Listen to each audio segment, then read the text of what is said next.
Hello, আসসালামু আলাইকুম viewers. আপনারা সবাই কেমন আছেন? আশা করি আপনারা সবাই ভালো আছেন।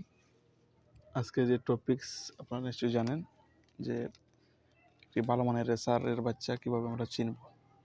আপনারা আমার হাতে একটি রেসার কবুতরের বাচ্চা দেখতে পাচ্ছেন। এটা জিরো ফেদারের। আপনারা নিশ্চয়ই দেখতে পাচ্ছেন ভিডিওতে কীভাবে এটি ভাইব্রেশন করতেছে। এবং প্রথমে আপনাদেরকে একটা রেসারের ভালো বাচ্চা নিতে হলে আপনাদেরকে প্রথমেই তার বংশ পরিচয় জানতে হবে, তার পেডিগ্রি আপনারা জানতে হবে।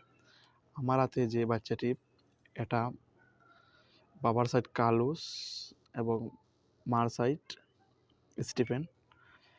আমি আপনাদের কবুতরটি দেখাই। কবুতরটি এখনও জিরো ফেদারে আছে। কবুতরের পাকা সেট আউটটা দেখাই আপনাদেরকে।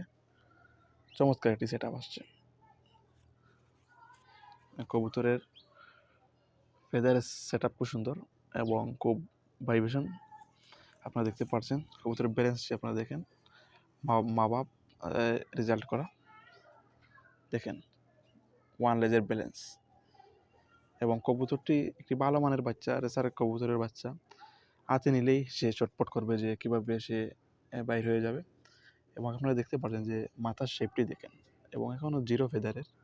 চোখ তেমন কিছু দেখাতে পারবো না, কিন্তু আপনারা দেখেন মাথার শেপ চমৎকার, একবারে খুবই ভালো। মা বাপ দুটাই রেজাল্ট করা। ইনশাল্লাহ 2025-26 রেসে তাকে অংশগ্রহণ করে একটি ভালো পারফরমেন্স আনার চেষ্টা করব। দেখতে পাচ্ছেন আপনারা ছুটাছুটি করতেছে।